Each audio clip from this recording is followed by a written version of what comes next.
Hello everyone and welcome to the lecture series on the constitutional law with the theme हर घर संविधान घर घर संविधान। लास्ट सेशन में हम लोग ने डिस्कस किया रूल ऑफ लॉ का क्या मीनिंग है, हम कैसे डिफाइन कर सकते हैं रूल ऑफ लॉ को। डाइसी ने कौन से 3 प्रिंसिपल्स दिए हैं रूल ऑफ लॉ के लिए, supremacy of law, equality before law, predominance of legal spirit. Plato और अरिस्टोटल सर ने 350 बीसी में कैसे रूल ऑफ लॉ को डिफाइन किया। Sir Edward Coke rule of law के बारे में क्या कह रहे हैं। फिर हम लोग ने आइडेंटिफाई करने की कोशिश की कि इंडियन कॉन्स्टिट्यूशन के ऐसे कौन से प्रोविजन है जिसके बेसिस पे हम लोग ये कह सकते हैं हमारे कॉन्स्टिट्यूशन में, हमारे लॉ में, हमारे कंट्री में हम रूल ऑफ लॉ को फॉलो कर रहे हैं। क्वेश्चन हम लोग ने लास्ट सीरीज में जब क्वेश्चन छोड़ा था, हमने कहा क्या हमारे यहाँ एब्सोल्यूट फॉर्म में रूल ऑफ लॉ को ऑप्ट किया गया है या हमारे यहाँ कुछ एक्सेप्शन है। तो हम इसी टॉपिक को आज स्टार्ट करते हैं। तो इंडियन कॉन्सेप्ट में, इंडियन सिनेरियो में, इंडियन कॉन्स्टिट्यूशन में हमारे यहाँ रूल ऑफ लॉ को स्ट्रिक्ट सेंस में फॉलो नहीं किया गया है, जैसा कि डाइसी के कंसेप्ट में, डाइसी की थ्योरी में कहा गया है।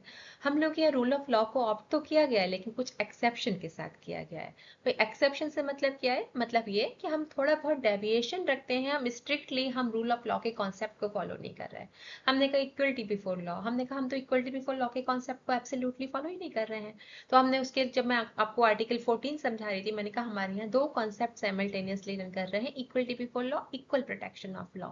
भाई ठीक है, इक्वलिटी है लेकिन इक्वलिटी कैसे है? जो स्टेटस में, जो हमारे यहाँ यदि सर्कमस्टांसेस ऐसे हैं कि हमें डेविएशन चाहिए तो हम डेविएशन के ऊपर भी बात कर रहे हैं। तो हम उसी बेसिस पे हम बात करने जा रहे हैं कि रूल ऑफ लॉ को हमने इंडियन पर्सपेक्टिव में, इंडियन सिनेरियो में हमने एब्सोल्यूट फॉर्म में ऑप्ट ना कर हमने कैसे ऑप्ट किया है? एक्सेप्शन के साथ ऑप्ट किया है। तो यदि मैं एक्सेप्शन को बारे में बात करूं तो मैंने एक्सेप्शंस को 2 कैटेगरी में क्लासिफाई कर सकते हैं हम यहाँ पर, immunities and privileges. First aspect हम लोग कह सकते हैं एंड सेकंड एस्पेक्ट हम कह सकते हैं discretionary power of the executive. तो इन इम्यूनिटीज और प्रिविलेजेस से क्या मतलब है, डिस्क्रिशनरी पावर ऑफ एग्जीक्यूटिव से क्या मतलब है, इसको समझने के लिए हम नेक्स्ट स्लाइड पे मूव करेंगे। तो फर्स्ट एक्सेप्शन हम यहाँ पर ले रहे हैं इम्यूनिटी एंड प्रिविलेजेस का। इम्यूनिटी और प्रिविलेजेस से मतलब क्या है कि आपको स्पेशल पावर दिया गया है, आपको स्पेशल लिबर्टी दी गई है कि भाई आप यदि कुछ काम परफॉर्म कर रहे हैं, आपको कॉन्स्टिट्यूशन में कुछ काम परफॉर्म करने के लिए दिया गया है, कुछ फंक्शन परफॉर्म करने के लिए दिया गया है, तो आपकी आंसरेबिलिटी, आपकी लाइबिलिटी किस एक्सटेंट तक है। भाई आपके ऊपर भी चार्जेस लगाए जा सकते हैं, आपके ऊपर भी ड्यूटी इम्पोज की जा सकती है। तो उसके रेस्पेक्ट में हम बात कर रहे हैं, कुछ पोस्ट के साथ हमने कुछ प्रिविलेजेस दी हुई हैं, कुछ पोस्ट के साथ हमने कुछ इम्यूनिटीज दी गई हैं कि भाई आप यदि अपना फंक्शन परफॉर्म कर रहे हो तो आप लायबल नहीं होगे। तो हम एग्जाम्पल के फॉर्म में यहाँ पर हम क्या ले रहे हैं? सबसे पहले एग्जाम्पल लेना चाहूंगी, president and governor whenever they are performing their executive function they are not answerable before any court of law। क्यों भाई? क्योंकि उनकी ऑफिस की मर्यादा को मेंटेन रखने के लिए, उनकी ऑफिस की डिग्निटी को मेंटेन रखने के लिए हमने उनको क्या किया? इम्यूनिटी प्रोवाइड कराई, प्रिविलेजेस प्रोवाइड कराई। भाई जितना भी एग्जीक्यूटिव फंक्शन है वो लोग निश्चिंत होकर ऐसा अपना फंक्शन परफॉर्म कर सके, उसके लिए उनकी कोई लाइबिलिटी नहीं आएगी, उसके लिए उनकी कोई आंसरेबिलिटी नहीं आएगी। सेकेंड एग्जाम्पल यहाँ पर हम लेंगे, no criminal proceeding can be instituted against the president और governor while they are in their office. जब तक, जितने ड्यूरेशन तक वो अपने ऑफिस में है, प्रेसिडेंट और गवर्नर, तब तक उनके ऊपर कोई भी क्रिमिनल प्रोसीडिंग रन नहीं कर सकती। थर्ड एग्जाम्पल हम यहाँ पर लेंगे कि किसी भी गवर्नमेंट ऑफिसर के अगेंस्ट में, या हम कहें प्रेसिडेंट और गवर्नर के अगेंस्ट में, कोई भी सिविल प्रोसीडिंग तब तक हम इम्पोज नहीं कर सकते, तब तक हम इंस्टीट्यूट नहीं कर सकते जब तक 2 मंथ्स का प्रायर नोटिस सर्व ना कर दिया गया हो। भाई यदि हम सिविल प्रोसीडिंग की बात कर रहे हैं तो सिविल प्रोसीडिंग के लिए नॉर्मल फीचर तो हमने नॉर्मल सिटीजन के लिए नहीं रखा है। हम जिस दिन केस फाइल करना चाहें, जिस दिन केस इंस्टीट्यूट करना चाहें हम कर सके, लेकिन हम क्या कह रहे हैं? हम स्पेशल प्रिविलेजेस दे रहे हैं, हम इम्यूनिटीज प्रोवाइड करा रहे हैं प्रेसिडेंट को, गवर्नर को, पब्लिक ऑफिसर्स को, कि भाई उनके अगेंस्ट में यदि हमें कोई प्रोसीडिंग, सिविल प्रोसीडिंग इंस्टीट्यूट करनी है तो हमें क्या करना पड़ेगा? 2 मंथ्स का प्रायर नोटिस सर्व करना पड़ेगा। नेक्स्ट हम कह सकते हैं, लास्ट एग्जांपल हम यहाँ पर ले सकते हैं फॉरेन डिप्लोमेट्स का। हमने कहा भाई जितने भी फॉरेन डिप्लोमेट है जो हमारी कंट्री में पोस्टेड है, जो हमारी कंट्री में वर्क कर रहे हैं, उनको हमने क्या करा है? लोकल कोर्ट्स के, लोकल लॉज के जुरिस्डिक्शन से बाहर रखा है। भाई उनके ऊपर जितने भी हमारे, आप कहेंगे यदि बात करेंगे इंटरनेशनल लॉज अप्लाई होंगे, तो जो विजिटिंग हेड हैं, जितने भी स्टेट के रिप्रेजेंटेटिव आ रहे हैं, जितने भी मिनिस्टर आ रहे हैं, जितने भी हमारे पब्लिक ऑफिसर्स आ रहे हैं, जितने भी फॉरेन डिप्लोमेट्स आ रहे हैं, उनके ऊपर हमारे लोकल लॉज और लोकल कोर्ट में केस रन नहीं कर सकता है। तो ये कुछ इम्यूनिटीज और प्रिविलेजेस हैं जिसके बेस पर हम क्या कह सकते हैं कि हमारे यहाँ भाई हमने तो ये पढ़ा था भाई सुप्रीमेसी ऑफ लॉ होगा, इक्वलिटी बिफोर ऑफ लॉ होगा। तो लेकिन हम क्या बात कर रहे हैं यहाँ पर, हमने कहा भाई absolute equality before of law नहीं है।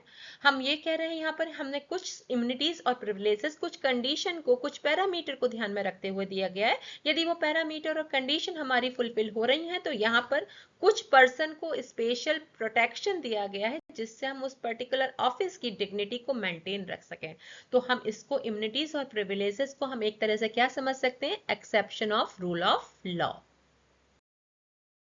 नेक्स्ट एक्सेप्शन हम लोग समझ सकते हैं discretionary power of the executive. अब डिस्क्रिशनरी पावर से मतलब क्या है, डिस्क्रिशनरी पावर मींस जो वो अपनी इच्छा से कर रहे हैं, जो अपनी विवेक की शक्ति से कर रहे हैं, मींस अपना माइंड को यूज करते हुए कर रहे हैं। मीन्स हम कह सकते हैं कि जब भी डिस्क्रिशनरी पावर, इसका मतलब वो लॉ को फॉलो नहीं कर रहे, वो अपने माइंड को फॉलो कर रहे हैं, वो अपने विवेक से चल रहे हैं। और जहां डिस्क्रिशनरी पावर होगी इट मीन्स वो आर्बिट्रीनेस की तरफ जा सकती है। मीन्स डिस्क्रिशनरी पावर मीन्स विवेक की पावर, विवेक की power may be the arbitrariness as well. जो वो सोच रहे हैं वो करने के लिए फ्री है। मीन्स उनको लॉ को फॉलो नहीं करना है, लेकिन जो उनको लग रहा है सही है वो उस डायरेक्शन में जा सकते हैं। तो ऑब्वियसली जहां डिस्क्रिशनरी पावर होगी वहां रूल ऑफ लॉ होना हो सकता है कि वहां पर उसकी एक्जिस्टेंस ना हो। तो हम यहाँ पर कुछ एग्जाम्पल लेकर समझने की कोशिश करें। हमने कहा आर्टिकल 72 और 161। आर्टिकल 72 और 161 किसके बारे में बात कर रहा है, पार्डनिंग पावर के बारे में बात कर रहा है। तो आर्टिकल 72 प्रेसिडेंट को पार्डनिंग पावर देता है, वहीं आर्टिकल 161 गवर्नर को पार्डनिंग पावर देता है। और जब वो अपने पार्डनिंग पावर को यूज करते हुए किसी पर्सन को पार्डन प्रोवाइड करा रहे हैं, then it is the discretionary power. Means they are not bound to follow the rule and regulation which is talking about the rule of law provision। तो ये क्या हो जाएगा, एक्सेप्शन की कैटेगरी में आ जाएगा रूल ऑफ लॉ के। नेक्स्ट हम यहाँ पर ले सकते हैं provision exception, that is the article 356।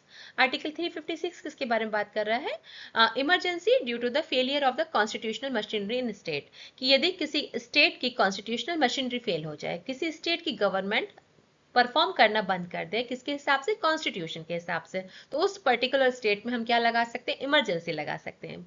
ऐसी इमरजेंसी कैसे लगेगी, ऐसी इमरजेंसी को लगाने के लिए या तो गवर्नर रिपोर्ट भेजेगा या प्रेसिडेंट को लगता है कि ऐसी परिस्थितियां आ चुकी हैं, ऐसे सर्कमस्टांसेस आ चुके हैं, तो वो अपने आप ही स्वमोटो इमरजेंसी प्रोक्लेम कर सकता है। हमने कहा गवर्नर रिपोर्ट भेज सकता है। तो गवर्नर जब रिपोर्ट भेज रहा है तो वो कैसे भेज रहा है, डिस्क्रिशनरी पावर पर। प्रेसिडेंट जब प्रोक्लेम कर रहा है कैसे कर रहा है, डिस्क्रिशनरी पावर पर। मींस उनको कहीं पर लॉ फॉलो नहीं करना है, उनको उनको यदि ऐसा लग रहा है कि हाँ भाई कंडीशन एग्जिस्ट कर रही है जहां पर उस पर्टिकुलर स्टेट की कॉन्स्टिट्यूशनल मशीनरी फेल हो चुकी है। ये कॉन्स्टिट्यूशन में तो कहीं नहीं दिया गया है प्रोविजन की भाई किन ग्राउंड पर हम ये मानेंगे कॉन्स्टिट्यूशन मशीनरी का फेलियर है। तो हम क्या कह रहे हैं, गवर्नर को यदि ऐसा लग रहा है, प्रेसिडेंट को यदि ऐसा लग रहा है, तो हम आर्टिकल 356 को यूज करते हुए उस पर्टिकुलर स्टेट में इमरजेंसी प्रोक्लेम कर सकता है प्रेसिडेंट। तो ये भी क्या हो गए, रूल ऑफ लॉ का एक्सेप्शन हो गया। नेक्स्ट हम लोगों ने पढ़ा था, आप लोगों को याद होगा जब मैं फेडरल का आपको मॉडिफिकेशन बता रही थी तो मैंने आर्टिकल 200 का वहां पे आपसे डिस्कस किया था। मैंने कहा आर्टिकल 200 क्या कह रहा है, गवर्नर को ये राइट दे रहा है कि कुछ बिल को वो प्रेसिडेंट की कंसेंट के लिए प्रिजर्व करके रख सकता है। अगेन हमारे पास ये नहीं है कि कौन से बिल को प्रिजर्व किया जाएगा, ये उसके अगेन किस पर जा रहा है, डिस्क्रिशनरी पावर पर जा रहा है। और जहां डिस्क्रिशनरी पावर है वहां हम रूल ऑफ लॉ का एग्जिस्टेंस को वहां पर हम डिनाई कर रहे हैं। लास्ट एग्जाम्पल हम यहाँ पर देख सकते हैं पुलिस ऑफिसर्स का। तो पुलिस ऑफिसर के पास में वाइड पावर होती है। यदि हम बात करें कोई भी ऐसा है अरेस्टिंग किया जाना है, कॉग्निजेबल ऑफेंस का है, तो पुलिस ऑफिसर के पास जितनी वाइड पावर है उतना नॉर्मल सिटीजन के पास तो पावर नहीं है भाई। तो हम क्या कहेंगे इसको भी, डिस्क्रिशनरी पावर। तो हम ये 4 कॉन्सेप्ट जो मैं एग्जांपल यहाँ पर ली हूँ, मैं ये नहीं कह रही हूँ कि केवल यही प्रोविजन है जो एक्सेप्शन में आ रहे हैं डिस्क्रिशनरी में, मैं यहाँ कुछ एग्जांपल लेकर आपको समझाने की कोशिश कर रही हूँ। साथ ही साथ क्या एम्फेसाइज कर रही हूँ, जहां भी हम डिस्क्रिशनरी पावर यूज कर रहे हैं, जहां भी हम अपनी विवेकीय शक्ति यूज कर रहे हैं, वहां आर्बिट्रीनेस होने की संभावनाएं बढ़ जाती है, प्रोबेबिलिटी बढ़ जाती है। और जहां पर आर्बिट्रीनेस होने की प्रोबेबिलिटी होगी वहां मेरा रूल ऑफ लॉ एग्जिस्ट नहीं कर सकता। हम लोग ने अभी तक देखा कि रूल ऑफ लॉ क्या है, रूल ऑफ लॉ के एक्सेप्शन क्या है इंडियन कंसेप्ट में। अब जुडिशरी का क्या कहना है, जुडिशरी हमारे इंडियन पर्सपेक्टिव में, हमारे कंट्री में कैसे इंटरप्रिटेट करिए कि रूल ऑफ लॉ किस एक्सटेंट तक हमारे यहाँ एग्जिस्ट करता है, समझते हैं। तो यहाँ हम फर्स्ट केस ले रहे हैं ए के गोपालन versus state of Madras AIR 1950 supreme court. So in this case the order of the detention was passed during the emergency which was challenged in this particular case on the ground that such order is in the violation of the principle of the rule of law, and this principle, that is the rule of law, can be considered as a basic structure of the Indian Constitution. So the issue that was before the Supreme Court to decide was whether there is any rule of law in India apart from the Article 21 of Indian Constitution. Majority in this case decided the matter in the negative way. But we can highlight the observation which were given by the Justice Khanna in this particular case. Justice Khanna observed that the rule of law is accepted in all the civilized society and is considered as a symbol of a society being free. He also observed that rule of law is only means the achieving the balance between the individual liberty and the public order.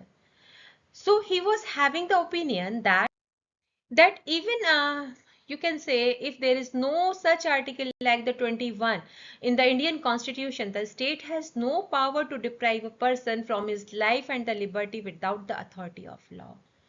Second case we can take here Keshavananda Bharati versus State of Kerala, and in this case it was decided that the rule of law is a basic structure of Indian Constitution और हम इसको किसी भी तरह का amendment करके change नहीं कर सकते.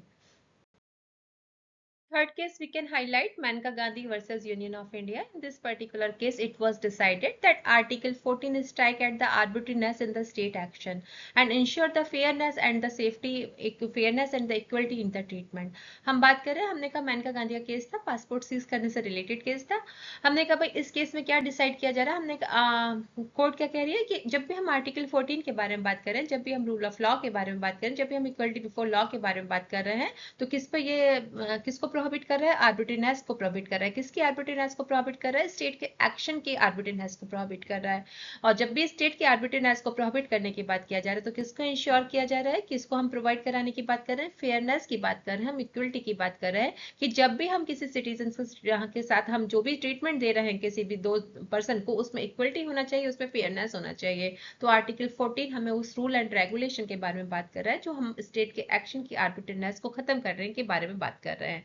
And rule of law, which is the basic feature of the Indian Constitution, exclude the arbitrariness from the action of the state employee. तो इस तरह से हम तीन केसेस के बेस पर हम समझ सकते हैं कि हमारे कॉन्स्टिट्यूशन के जो इंटरप्रिटेशन में हमारी जुडिशरी बात कर रही है, रूल ऑफ लॉ की एग्जिस्टेंस को बता रही है, और रूल ऑफ लॉ की एग्जिस्टेंस हम बात कर रहे हैं आर्टिकल 21 से हम ले सकते हैं, आर्टिकल 14 से हम ले सकते हैं. Not only article 20 and 14, apart from that we are having the article 19, we are having the article 32, and entire provision of the constitution is talking about the equality, liberty and justice, which is the basic ground of the rule of law. इसी के साथ हम लोग ये topic आज खत्म करते हैं. नेक्स्ट टॉपिक में, नेक्स्ट लेक्चर सीरीज में हम फिर से मिलेंगे. Bye bye.